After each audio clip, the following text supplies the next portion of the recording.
Today, we're diving into a story that went absolutely viral, and for good reason. It's about a woman who went all in on a vegan diet to, save the world, but ended up in a desperate fight to save her own health. It's a wild ride, so let's get right into it. Okay, so let's just get right to it. These pictures, they really tell the story, don't they? On the left, you see her in her mid-20s, looking healthy and vibrant. And on the right, that's the same woman, just a few years later at age 32. The difference is, well, it's shocking, and it's at the very heart of this whole thing. And that just leaves you with one massive question, right? How on earth did a diet that she chose for all the right reasons, for ethics, for the planet, end up leading to such a dramatic physical breakdown?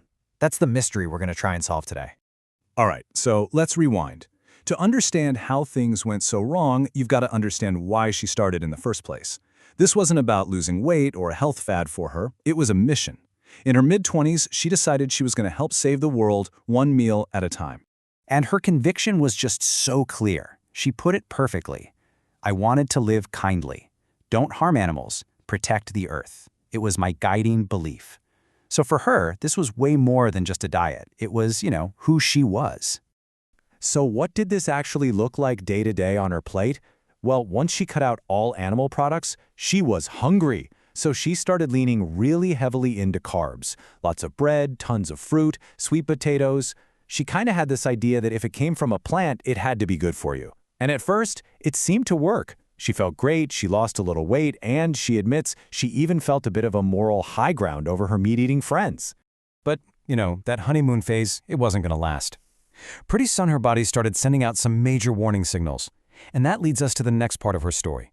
A slow, steady collapse that she just never, ever saw coming. And look, this didn't happen overnight. It was a really slow burn over about 5 years. You can see on the timeline, year 1 was great. But then year 2, bam, a huge red flag. Her period just stopped. After that, it was like a domino effect. She was tired all the time, she was always cold, her joints started to ache, and then, finally, the physical signs of aging just accelerated. And we're not talking about just feeling a bit off here. These were serious, heavy-duty medical diagnoses. Her period was gone for 3 years, and doctors told her it was premature menopause. The constant fatigue and feeling cold, that was hypothyroidism. And get this, aching knees at just 28 years old, they diagnosed it as early-stage rheumatoid arthritis. She even started finding lumps in her breasts and thyroid. It was a full-body crisis. And if you think the physical toll was bad, the emotional side of it, wow. She tells this one story that's just heartbreaking. She said, "At my college reunion, friends didn't recognize me. They asked, 'Are you sick? Why do you look so old?' I went home and cried over my tofu salad." That one moment just captures everything, doesn't it? So you get to a point where you've hit absolute rock bottom, physically and emotionally, and that's usually when something finally cracks. For her, this was that moment, the turning point in her story, and it all came down to one forbidden food.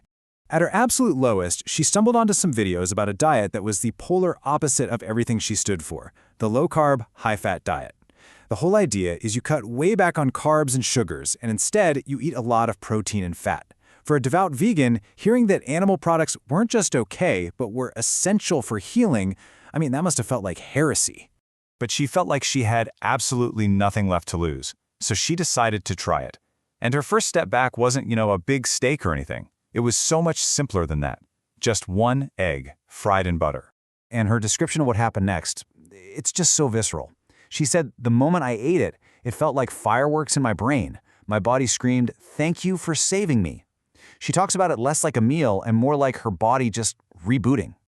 That one egg, believe it or not, was the tiny spark that started a huge fire. It kicked off a complete overhaul of her diet and what she describes as her journey all the way back to health, rebuilding her body with the exact food she demonized for years. Okay, to really get the scale of her recovery, you have to remember just how bad things were. We're talking 3 full years where her body's entire hormonal cycle had just gone dark. And then, 6 months. Just 6 months after she started eating meat and animal fats again, she says her period came back. For her, seeing that contrast, 3 years of nothing versus 6 months to get back to normal, that was all the proof she needed. And that was just the beginning. She says the other problems started to reverse too. Those lumps she'd found, they reportedly disappeared. Her skin started to look better, her hair got thicker, the joint pain went away, and her energy and her mood just went through the roof. So what did she take away from this whole insane experience? Well, for her, the answer was pretty clear. She came to believe that her body, as a product of millions of years of evolution, just wasn't built to run without animal proteins and fats.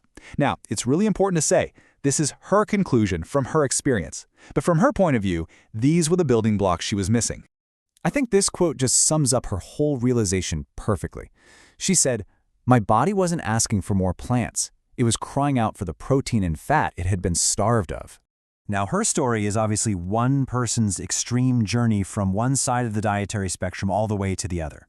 And look, tons of people are perfectly healthy, thriving on well-planned vegan diets.